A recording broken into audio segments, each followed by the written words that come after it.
Hello there, and welcome back to the One with My Friends podcast. That's right, it's me, Assam. That's my uncle Yasser, and we are here for another episode. And we want to thank y'all for joining us. First of all, we just want to always thank y'all for listening, but we do encourage y'all to go on the iTunes podcast page and rating us 5 stars. That helps us out tremendously. And make sure that you follow and hit the subscribe button so you don't miss any episodes. Also, you can follow us on Instagram and Facebook, the One with My Friends podcast. You can just check out on the episode page. I added the links to both the Facebook and the Instagram. You can just click on there and it'll take you straight there under the description or show notes. Once again, we appreciate y'all. Oh Y'all, yeah. Yeah, we're happy to do this and it's exciting and I love looking at the analytics and looking at the numbers. Thank you so much for all the listeners and everyone who's tuning in with us each and every week. It seems like half the people who listen to us are subscribed, which is great. Hey, the other half, just go ahead and hit that subscribe button and you'll know what happens every Thursday when we get together. Alrighty. And the one with the Blackout premiered on November 3rd, 1994. Written by Jeff Astrof and Mike Sikowitz. Nice. Directed by the GOAT, James Burrow, who made his reappearance, his welcomed reappearance, if I do say so myself. Not to be mistaken with Joe Burrow, the quarterback for the Bengals out of LSU. Because when I think of him, I think Joe Burrow. Right, yeah, the other, right. I mean, because when you hear GOAT and you hear Burrow, you're going to think Joe Burrow. So I can see how you could do that. Yeah. Yeah. And James Burrow is back, like you mentioned, after being gone for episode 5 and 6. We're happy to have him back in episode 7, which in my opinion, if you think about if someone were to ask you, name the top 5 episodes of Friends that you would suggest, this is definitely one of those episodes. I can't wait to get into it. Top 5? It's there. It's up there. It's top 10 for sure. Top 5, we'd have to argue. I'd have to sit back and we might have to have a debate. All right. Yeah. That we may have to say that for after the season. Yes, that could be an exclusive subscription. Our audience can subscribe to us debating the top 10 episodes. Exactly. Yeah. All right. Well, yeah. This is definitely an iconic episode. So let's go ahead and get into it. In this episode, a power outage blacked out most of New York City. To Chandler's delight, though, he finds himself trapped in an ATM vestibule with Victoria's Secret model Jill Goodacre. The rest of the gang is hanging out at Monica's apartment while using a bunch of candles for light. Ross finally attempts to confess his feelings to Rachel. And that is what goes on in this episode. So in this opening scene at Central Perk, Rachel introduces Phoebe, who starts a song about life's realizations just as the lights go out, ending her performance abruptly. Meanwhile, at an ATM vestibule, Chandler finds himself trapped due to a power outage. To his surprise, he's not alone. There's a gorgeous model waiting with him as he quietly celebrates his luck. I love how Phoebe just took the stage here and said, like, this is the song about the moment when you suddenly realize what life is all about. Then you see like Ross, Joey, and Monica kind of react to it like, oh, we're about to get like a heartfelt life, riveting type of song, and then the lights go out. And I thought Lisa Kudrow, Phoebe, did just a really good job of using what she had there. Yeah, and I'll admit, I had no idea. Yeah, and I had no idea what to expect when she said this song is about that moment when you feel good. I thought it was going to be something like self-discovery, and I was like, because I kind of forgot. I was like, what is she about to do here? Is she about to bust into like an inappropriate song or something? And then the lights go out. That was hilarious. Yeah, and then the best part is she's just like, all right, thank you and good night. Yeah, thank you, good night. We're done here. Yeah. What about Chandler? Yeah, Chandler just. That feeling, you're just like, great. Oh my God. Out of all the places I got stuck in here, like, think about your luck. And then as soon as he's like getting so mad about it, he just looks at it and just beautiful woman, and it's just you and her It's stuck just in you there, and and her. you're just like, all right, there's worse things in this world, Yeah.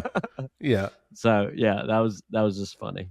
If I could think of anything that would be worse than that is like being stuck in an elevator. That is nerve wracking, and it's happened before. It's way Yeah. worse. It's horrible. Oh man, yeah, that sounds like a nightmare. Mm.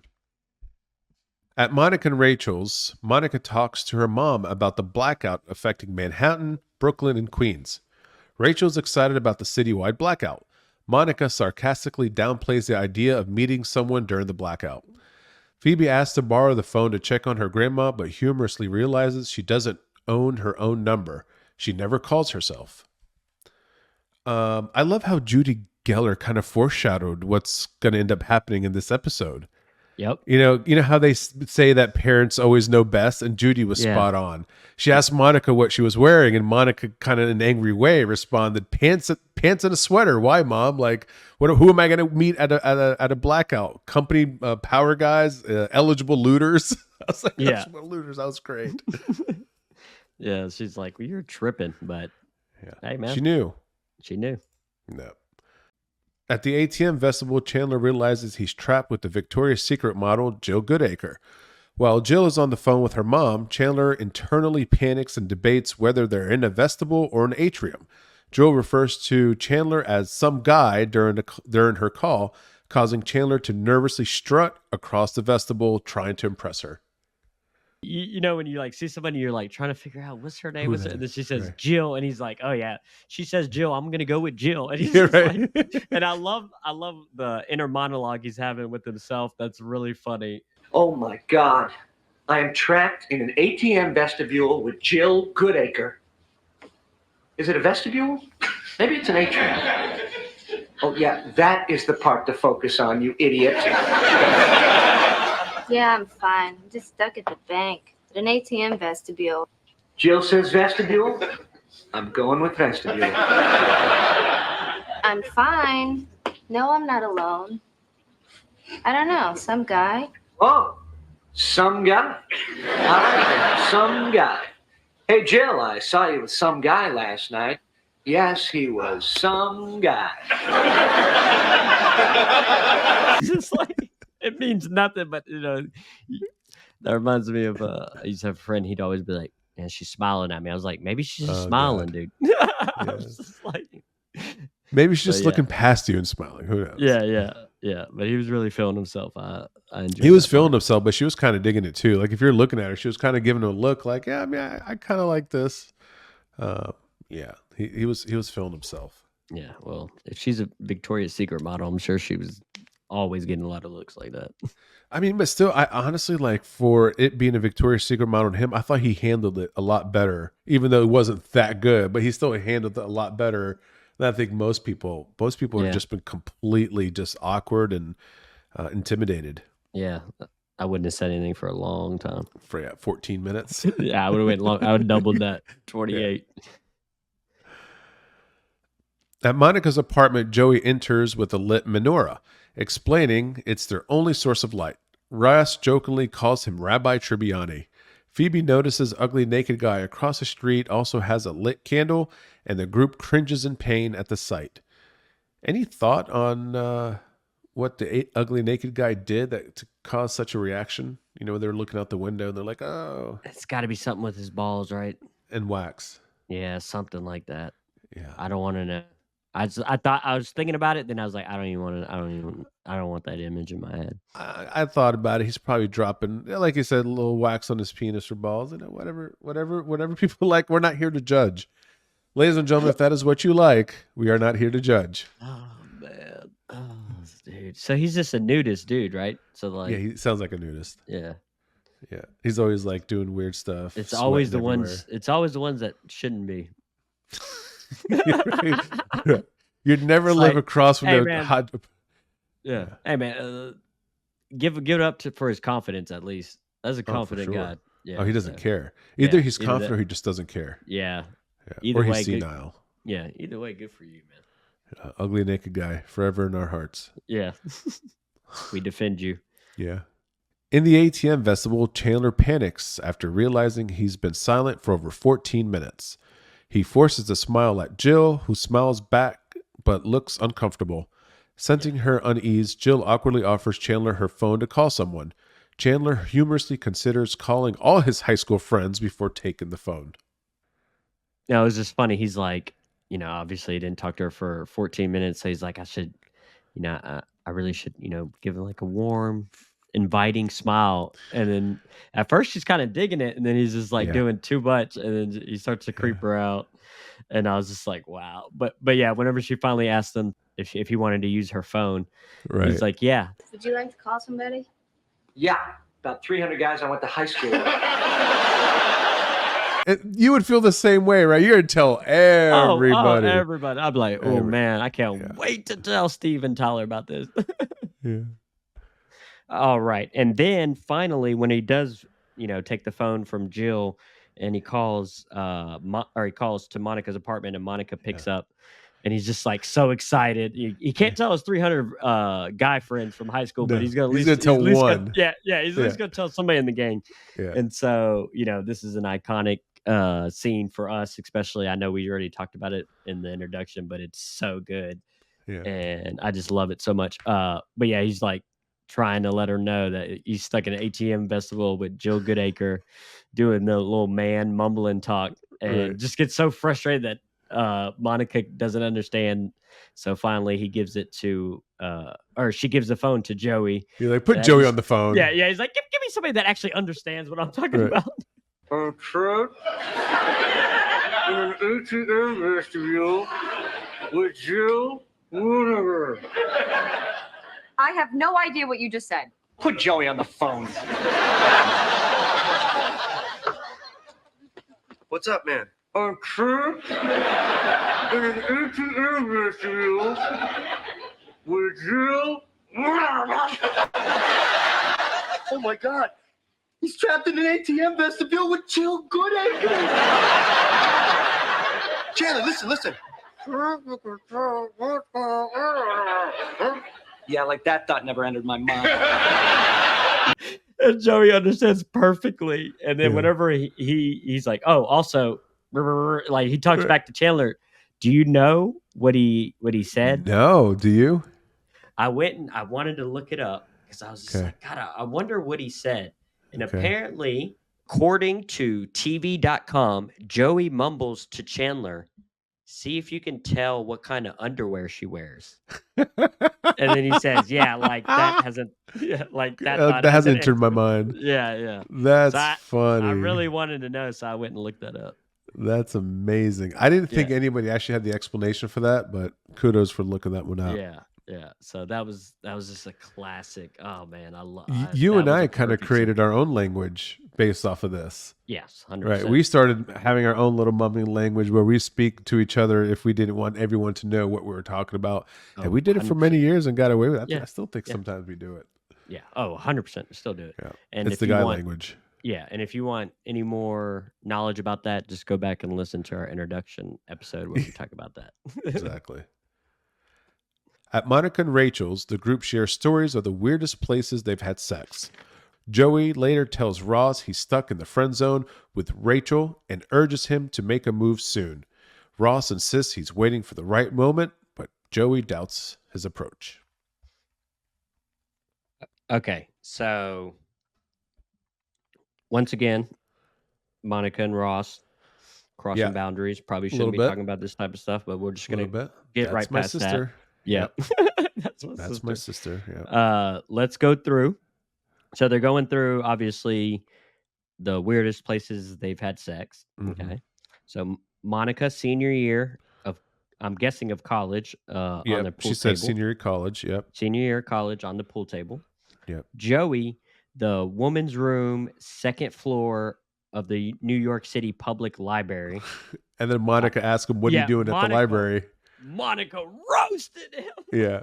But the thing is, I feel like he already answered that question. She was like, well, what are you doing in a library? Well, what do you think I was doing? I just told you what I was doing there. Yeah.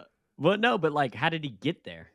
Because he Why was were you probably there in the going out. first He was probably following the girl, or he knew I the girl was going to be I there. feel like they've used this joke a few times, not yet, but like they Yeah. use it a few times in this series. Mm. Because I remember another time they like asked him like, "What were you doing in the library?" He's like, because he was hooking up with somebody. He's like, "I had to pee." That's what, That's probably how it started. yeah. It's probably a Yeah. continuation of that story. Yeah. Ross was Well, in Phoebe, oh yeah, Phoebe. Sorry, Phoebe, Milwaukee. which is a kind of a weird Just place, right? Who's in Milwaukee? just when you Right. say it like that, it's Yeah. hilarious. Ross was in Disneyland 1989. Yep. And then Rachel with which the guys teased her, she's the winner with the foot of the bed. So Which is implying that Rachel's shit. a bit conservative and not very Yeah. spontaneous when it comes to having sex. Yeah. And I feel like that's also a setup for what's to come, because we know her as this conservative person and who's not spontaneous, and they just had this conversation. So maybe later on in this episode we might see her do something a little bit more spontaneous. Yeah. I'm sorry to burst your bubble, Moby, but at this point in her life, Rachel's not as fun in bed as you would hope she would be. How does that make you feel? That's fine. That's not a problem. He said that he doesn't have a problem with that. That ain't a problem. That That's- ain't a problem. That's not Yeah. Shannon Sharp meme. That ain't a problem. that ain't a problem. That ain't no problem. That ain't no problem. I could teach her. Yeah. That ain't a problem. Although we all know who's number one though. All Who day. would be like the best? Phoebe. That is Man, by far I the kind of think kinkiest. Monica would be fun. I'm talking about the kinkiest is not even up for debate. Oh, kinky? Yeah, Even I mean, they even all say that like later on Yeah. and like late in the episodes. Anyway, go ahead. That's off topic. that's a little off topic. Yeah. We learned that Barry wouldn't kiss her even when they're playing miniature golf, because he Barry- didn't want to hold up the line. Do you think maybe Barry was cheating on her with Mindy maybe a lot longer than we think? Maybe, but Barry's just a loser. I mean, like Yeah, there's he guys is. like that. He's just a loser. I mean, like, Yeah. sure, you can have like think you're successful and still be a loser at the same time. So let's just I mean, like I'm just being honest. I Like get these it, people, they're just annoying. Anyway. I Yeah. don't like Barry. Fuck that. Oh, dude. nobody likes Barry. That's after what he did to Rachel. Yeah. Next, we see Ross and Rachel having a lively discussion about their past relationships, and Rachel coming to the conclusion that she's never had real passion, and she starts questioning, like, is it even worth it? Will she have it? And Ross is, talking to her about it, and Ross then tries to predict great passion that is coming her way. But for Ross, obviously, he's talking about himself. But what he Yeah. doesn't know is he's foreshadowing. Actually, she will be getting great passion. So sorry to my guy there. I feel really bad for him. But he thinks he's getting somewhere, and then he gets that little friend tap of the head, whenever Oof. she does that to him, and I was like, wow. But Ruthless. he took it as like when he got up, he was like kind of like Yeah, like he was- stretching his back out, like Yeah. I did something, and then Joey's just sitting there like never gonna happen. It's No. just like, no, bro, you were taking that the wrong way. And Joey lets him know that he's actually in the friend zone, Yeah. which, by the way, this is the first time that's ever been said, friend zone. They create the show friend- Friends yeah. created that term. Yeah. Yeah, this Joey was the first person to ever say that. They created that term. So if you ever heard friend zone, which I'm sure everybody has, you can thank Mr. Joseph Tribbiani for that. Or actually, the writers are friends, but we're gonna go with Joseph. I But think yeah, Joey's a good friend. That's right? exactly what I was. That's what I put right here. Yeah. Joey's just being a great friend. He's really trying to help him out and give him advice. I did enjoy it, like the line though, when he's like, "It's never gonna happen," and Ross is like, "Yeah," and Ross just like scoffs at it. It's like, Yeah. "Oh, oh man, what do you mean? Me and Rachel? Why Well, not?" Why not? It's never gonna happen.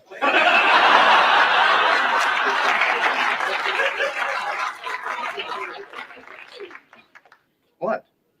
You and Rachel.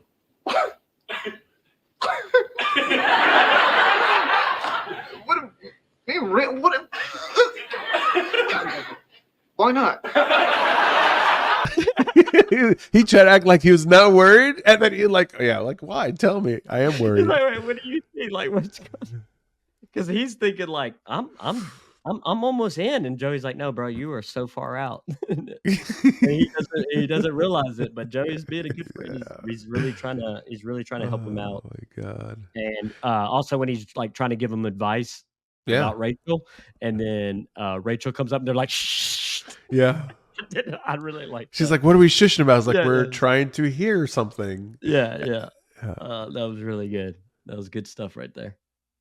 Yeah, I mean, look, it was good for Joey, and like I said, he's a great friend because he was basically telling him, like, man, if you don't make a move now, you're gonna lose this opportunity. Like, it's not, especially women, like, their window of being single and like on the market is so small.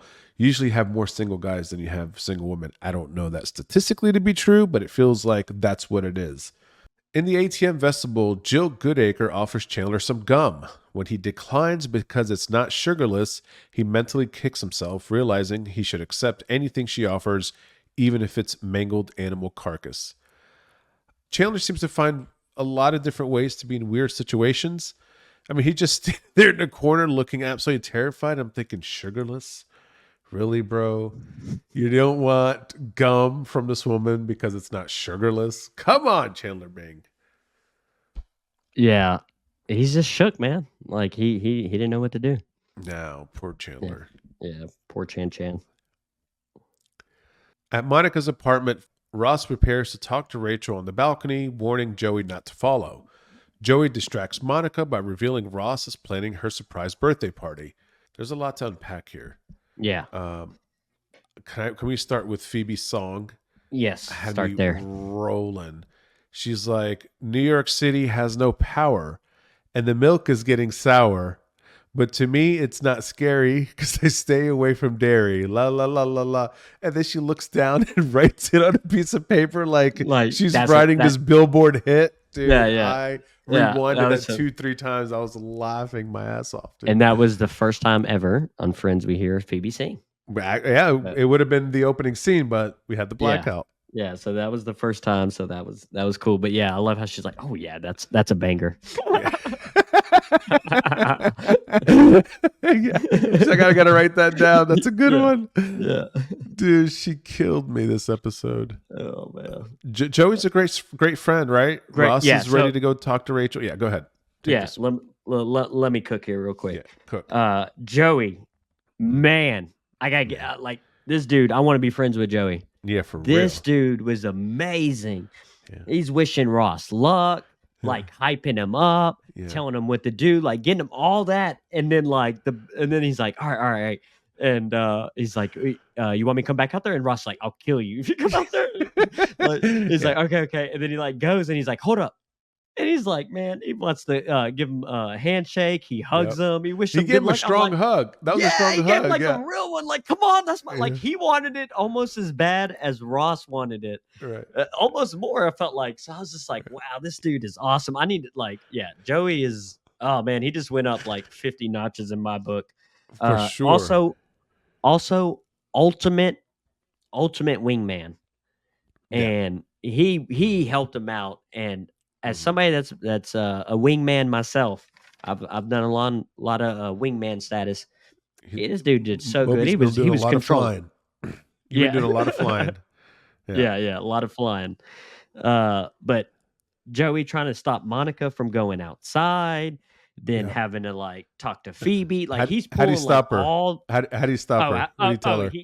He had to lie about telling her that. Oh yeah, they're planning your surprise birthday party. Why would you that tell her Ross that? is doing. And you know what? They do that again like a few more times in the series later on. That's like their favorite thing. Hey, what did Joey say to Phoebe whenever she was like, "Hey, I'm always the last to know these things. Well, I didn't know anything about this." He was like, "Hey, don't look at me. It's Ross's thing." Like he blamed it on him. He didn't even know about it.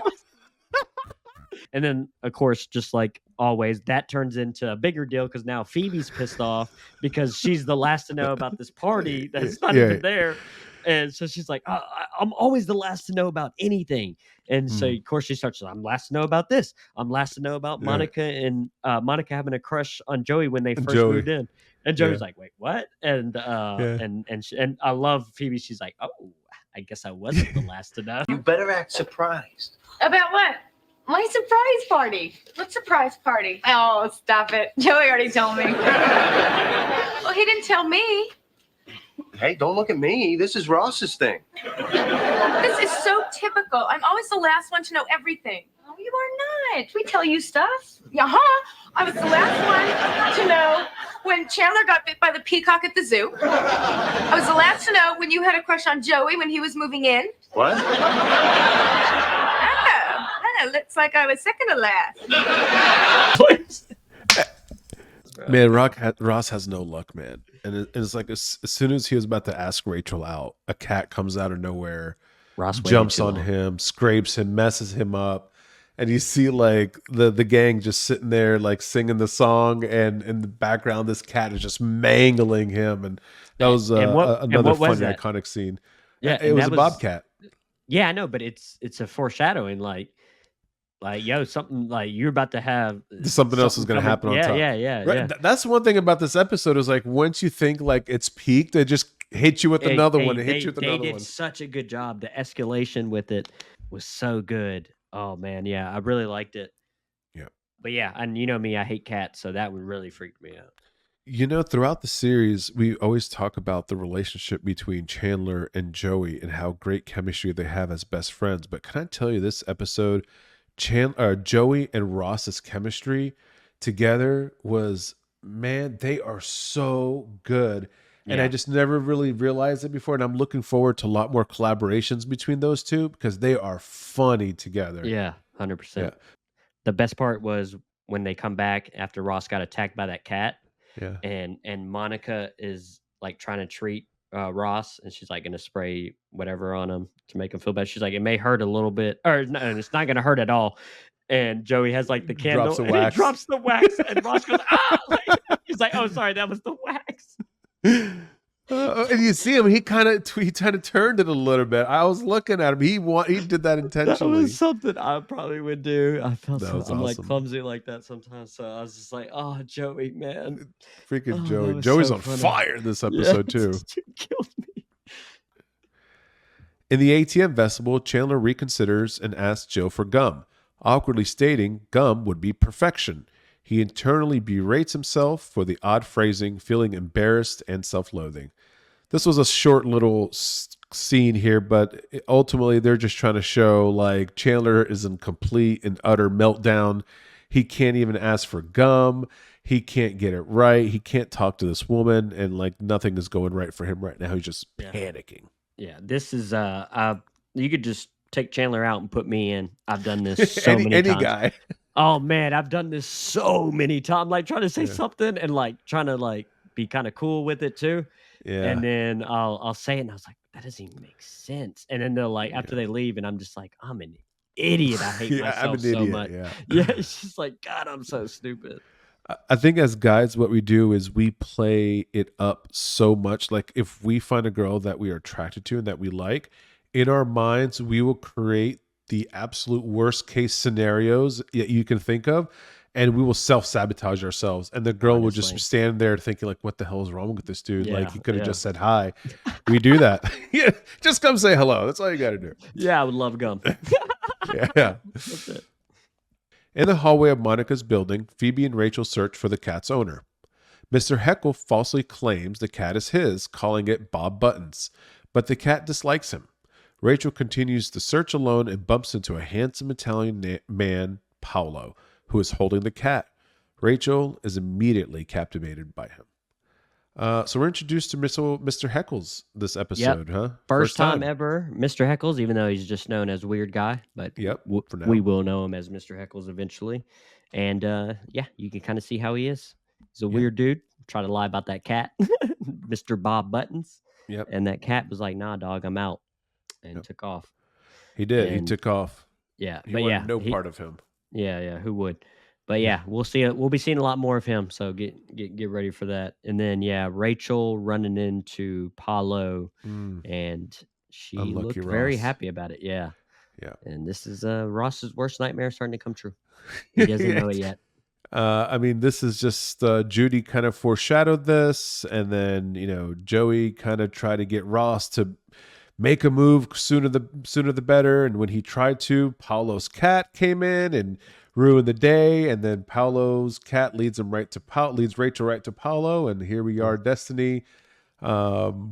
I know this is not in this episode, but I just couldn't help it. I was just waiting for the moment where Ross walks in. He goes, "Oh, Paulo, what are you doing here?" And he goes, "I do what I can." You know, that comes later, dude. I can't wait for that. I keep thinking about that one. He's like, "I do what I can."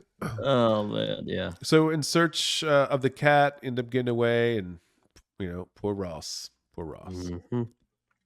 At Monica and Rachel's, Ross and Monica and Joey play Monopoly, where Rachel enters with a handsome Italian man, Paolo. She introduces him to everyone, and Ross becomes visibly jealous. Rachel explains that the lost cat belongs to Paolo. Phoebe arrives, having searched for the cat, and meets Paolo, who is charmed by her, continuing the humorous dynamic. Man, Monica's really feeling Paolo pretty hard this episode. As soon as she saw him, she was excited to meet him, to see him. Yeah. Well, they all the women were, but Monica definitely, she couldn't keep her eyes off of him.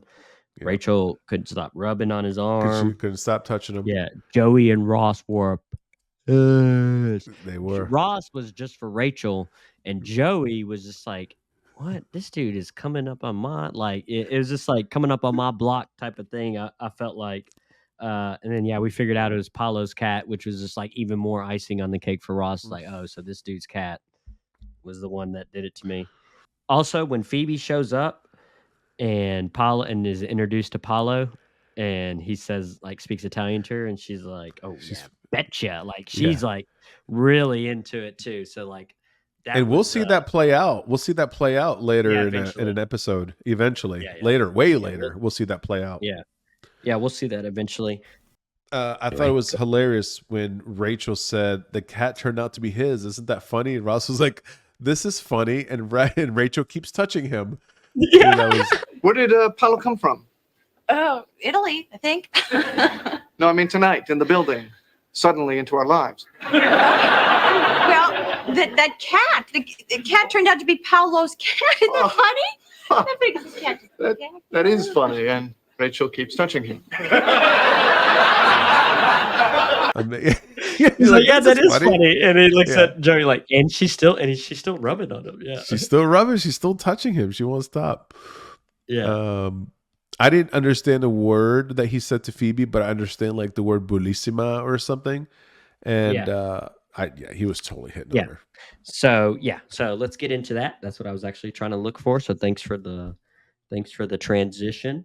Paolo, when he introduces himself to the guys, he says, "Hi guys, I moved in and I live in the floor below this, so I guess we'll see quite a lot of each other." So that's what he says when he initially comes in. Then when Rachel introduces Paolo to Phoebe, he says, "Phoebe, you're gorgeous too. If you're all this beautiful, I'll move right here," which I can't blame him on that. Right. I know, right? Yeah. And then he didn't give much attention to Monica though. Like he didn't say anything like that to Monica. Yeah. Right? He didn't. Yeah. She was goo goo gaga all over him. Yep. In the ATM vestibule, Chandler decides to blow a bubblegum in his gum to impress Jill, but accidentally spits it out, hitting the wall. He retrieves it, only to realize he's chewing someone else's gum and starts choking. Jill rushes to aid and performs a Heimlich maneuver. Once he recovers, she humorously finishes the sentence with perfection. I mean, if this is one way to get an attractive girl to give you attention, which is like to choke on somebody else's gum, by all means, Chandler, do what you got to do. That was disgusting. I saw him reaching for the wrong gum. I just could not. I had my eyes closed. I just couldn't. Yeah. That's nasty. It was nasty. It was nasty. Yeah. I didn't really care for the scene too much. The only thing I did like how she threw back the perfection at him. He's like, she threw it back. That was. She said perfection. Like, she got him good on that. Yeah. At Monica and Rachel's, Rachel and Pablo share a romantic moment at the window, while Ross and Joey watch in disgust. Rachel admits to Monica and Phoebe that her attraction to Paulo is uncharacteristic. Despite their language barrier and lack of commonality, she's captivated by him. Ross confronts Paulo. awkwardly trying to assert his feelings for Rachel by claiming they are a thing. Paolo refused, but politely agrees to step aside, and Ross calls him a crap weasel in frustration. I was giggling so much, Moby, when Paolo was speaking to Rachel in Italian by the window, and then in the background you can see Joey and Ross just kind of watching. Yeah, and then Ross was like blah, blah, blah, blah, blah, you know, it was making fun of him. So bad, yeah. Guarda la luna, guarda le stelle, guarda tutte le cose belle.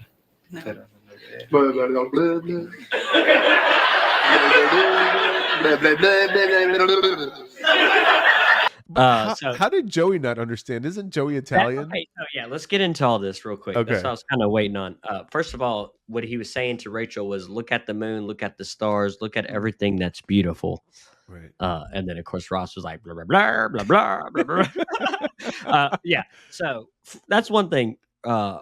Joey's Italian, and so he doesn't understand that. So what I will say is maybe he's Italian like I'm Arab.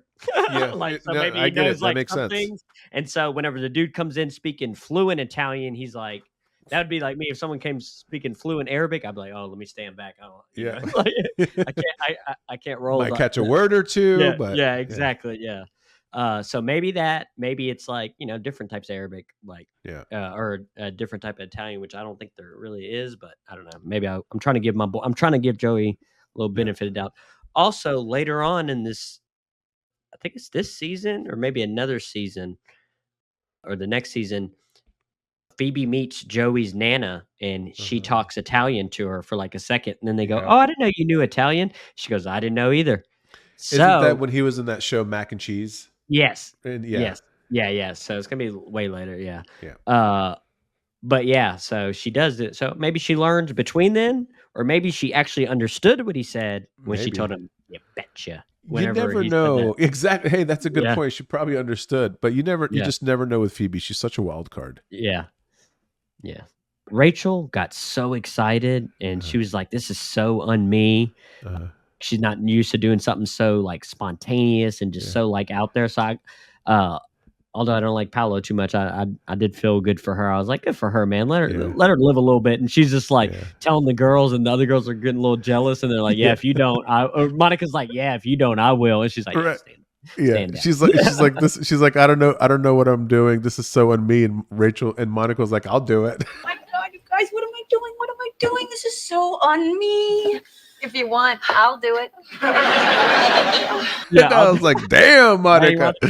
Also, Rachel saying this, those 3 seconds or 3 minutes with Paolo was more exciting than 3 weeks with Barry and in Bermuda. And then Phoebe's like, now, did you rent mopeds? Because I've heard. Oh, it's not about that right now. Okay.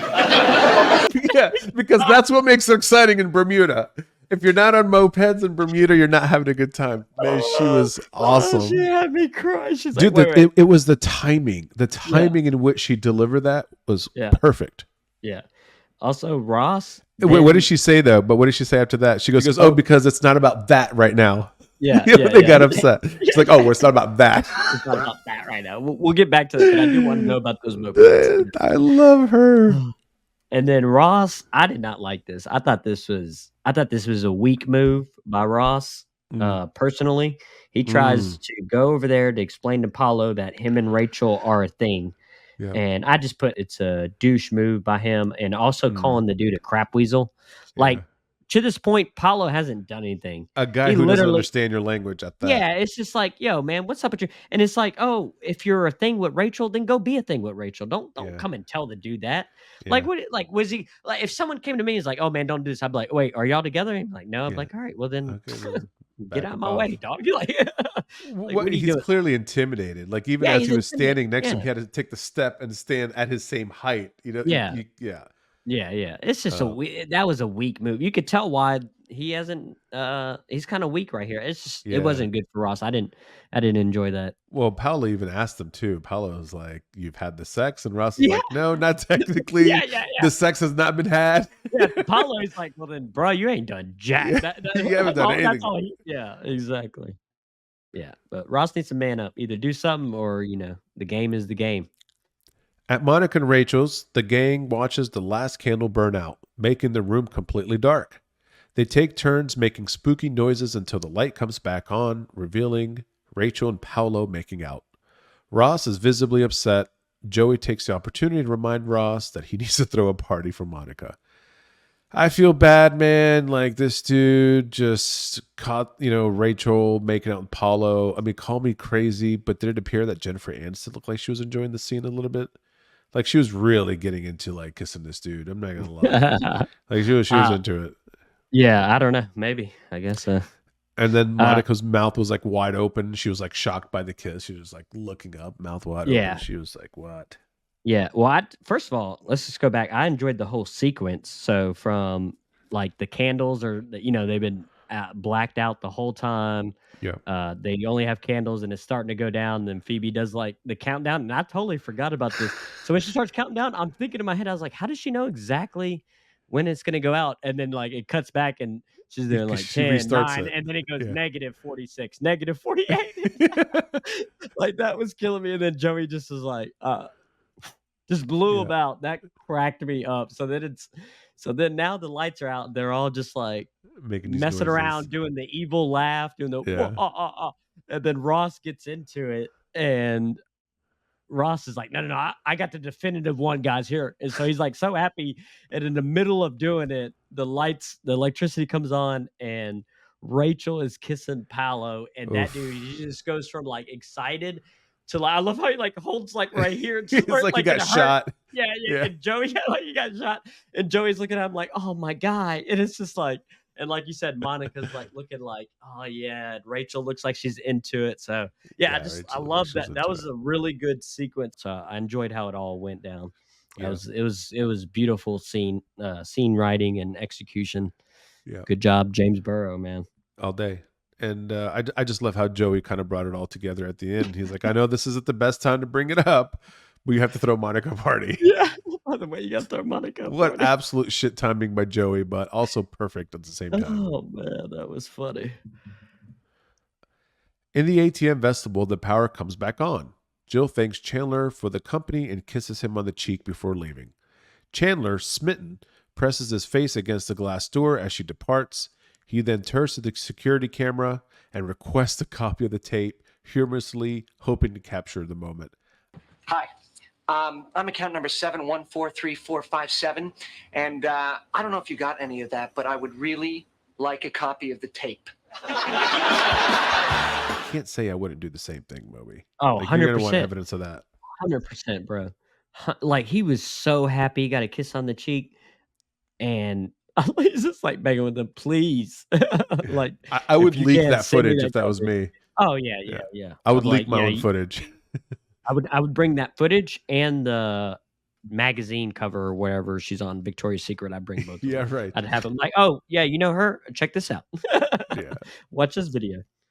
Yeah, man, that was the episode. Do you want to get into like ratings and favorite Yeah. characters? Go Yeah. ahead. You want So to kick us off?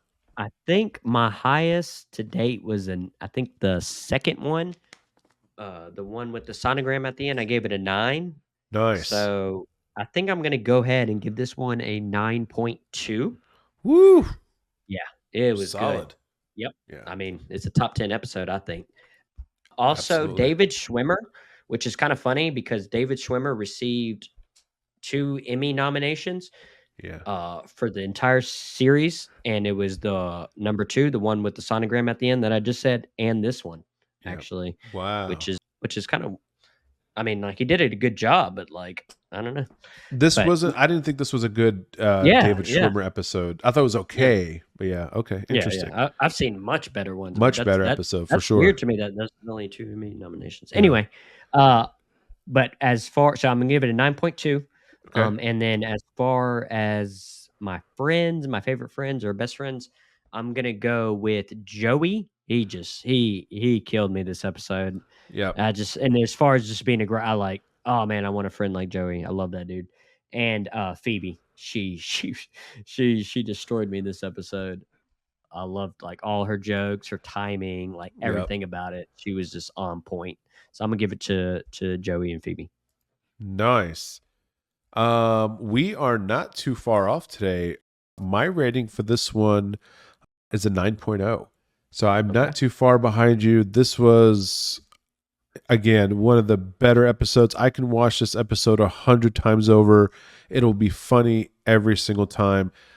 I thought there were some strong character moments. Each character had like distinct, memorable moments, and they were able to showcase their personalities and their relationship. So again, I thought it was really well-rounded. 9.0 for me. And hey, man, just like you, I got Joey for the boys. I thought his chemistry with Ross was incredibly great, and I'm with you on this one, man. I give it to Phoebe. The delivery of her lines, and even with the small parts that she did have, she killed it every single time. And yeah, man, I think we're both in agreement of how absolutely badass this episode was. What do we have to look forward to next week, Moby? Well, next week, Yasser will be on a cruise, but y'all will be listening to the next episode. And the next episode is the next episode is going to be the one where Nana dies twice. Or 2 times. What is it called? Yeah, the one where Nana dies twice. And that's a good episode. Yeah. They're all good episodes. R.I.P. to Nana. Twice. Yeah, 2 times. R.I.P. R.I.P. All right. Well, we appreciate y'all joining us today, and we will see y'all next week. So until then, cue the outro.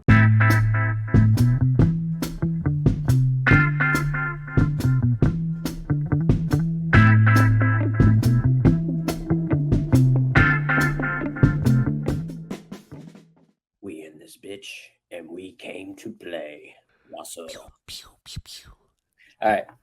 What? Who said that? Not me. I don't do that. Yeah, go ahead. I'm divorced, so you probably shouldn't take any advice from me.